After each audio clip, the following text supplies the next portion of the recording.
প্রথমেই সেটিংসে ঢুকলাম। সেটিংসে ঢোকার পর সফটওয়্যার আপডেট অ্যাভেলেবেলে ঢুকতে হবে। এরপরে এখানে দেখতে পাচ্ছেন iOS 26.5 1.2 জিবি একটি আপডেট আসছে আমার আইফোন 13-এ। এখন আপডেট নাও দিয়ে আমার পাসওয়ার্ডটি দিয়ে আমি iOS 26.5টি আপডেট করে নিচ্ছি। এই ভিডিওতে আপনি দেখতে পাবেন কিভাবে আইফোনে iOS আপডেট করতে হয়।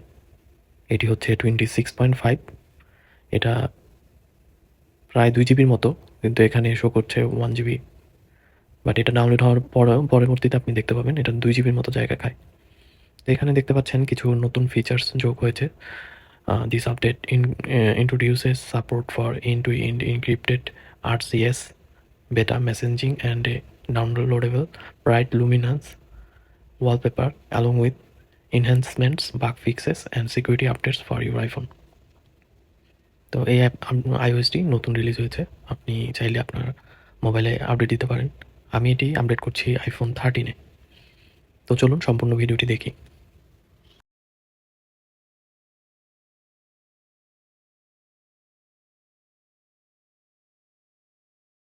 ভিডিও শেষের দিকে আমি 2টি স্ক্রিনশট যোগ করে দিব, যেটি হচ্ছে আপডেট দেওয়ার আগে আমার যখন 26.4.2 ছিল তখন আমার স্টোরেজ কতটুকু খেয়েছিল, এবং 26.5 আপডেট করার পরে আমার স্টোরেজ কতটুকু হলো এখন বর্তমানে, সেটির আপডেটটি আমি ভিডিও শেষে যোগ করে দিব।